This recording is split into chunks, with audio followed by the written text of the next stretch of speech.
This musical sounds absolutely fantastic, but the fact that it is a real story it's based on, it's even more fascinating because I actually hadn't heard about Viv before. I don't know where I've been. Rachel, obviously you've been with this musical since the start. Tell us a little bit about the story. Yeah, 25 years ago, it's hard to believe. A young couple from Castleford won the football pools, which was Littlewood's pools, in 1961. And they won £152,319, which is the equivalent to around 4 million these days. And bearing in mind this was a very small mining community and they didn't have much money at all. So for them it was absolutely huge. And the press soon grabbed onto the story because it was literally from rags to riches.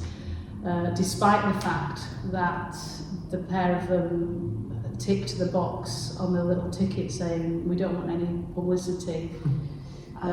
They put pressure on them and said, oh, don't worry, we just want to take a few pictures, it'll be fine. It's a really good story, people can get behind it. And little did they know the downside to that. I mean, perhaps the story would have played out the same given the mixture of personalities, but I feel that was the beginning of the whirlwind that was about to happen. And Viv as a character herself is just, there's so much for us to play with, because she was larger than life, and I feel like she really came into, I wouldn't say it came into her own, but she'd been suppressed for quite a long time and it was a really tough upbringing for her. And I think she always had bigger plans for herself, but felt quite trapped within that time period as well. You're expected to be a wife and look after the house whilst your husband went to work at that time down the mines. And she was a very young mother by the time, she had a child when she met Keith. She was already married. And then they'd had 3 children together in a very short space of time, so very young parents, a lot of pressure.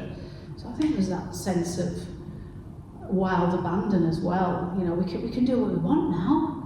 And it's just such an exciting, thrilling, tragic, funny story, which I think anybody can relate to, no matter where you're from. It's a fantastic. Quite a roller coaster, quite life changing, because that amount of money, as you say, turned her life around, turned their lives around, and we're seeing her at 2 different stages, aren't we? So, Rose, you're playing young Viv, so you get the beginnings, don't you? Yeah. And I suppose how you meet Keith, who's the next door neighbour, am I right? Yeah. You're a nice boy, Keith. I'm a nice boy. I know you're really called Alex.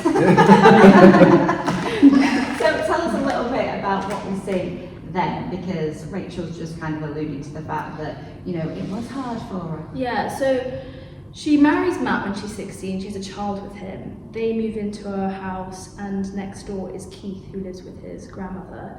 And Viv is like trapped in this domestic world of cleaning and cooking and looking after her baby, and she's just not interested in any of it, and she's constantly looking for like an escape.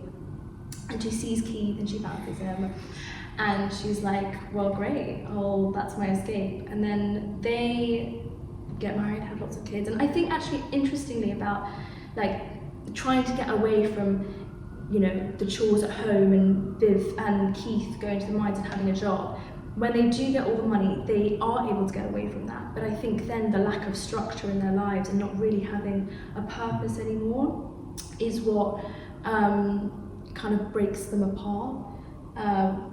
Because I think it questions about, can money make you happy ultimately? And does it make her happy? Are we going to give too much away then? Yeah. I think like instant happiness, but maybe not like long term. Yeah, I mean, I think the show answers those questions really well. I think obviously, like you say, not to give too much away, but I think the further you get into the story, the more, I mean, you know, people aren't stupid, they know that with money comes like responsibility and attention and stuff, but I think that the excess it allows you to have, I think, can sometimes be a bit of a barrier for things that are more important in life, I think. The actual title of the show, Spend, Spend, Spend, is what Viv actually says to the media. That's what I'm going to do. Spend, spend, spend, right? Yeah. How quickly to coin the catchphrase that just is still living to this day. But yeah, there's a real mix of numbers within the show. So you've got the real heightened moments. Everything is sort of larger than life, which I think really does represent Viv, like I was saying before. So there's a bit for everyone to enjoy. You know, where you've got extreme highs and extreme lows as well.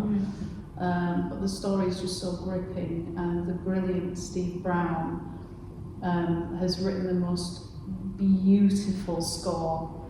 So he pulls at your heartstrings, he makes you laugh, he makes you cry. He Makes you cry. He makes me cry. Every day. Cries every day. Every day. Every day behind the walls. Yeah, this morning.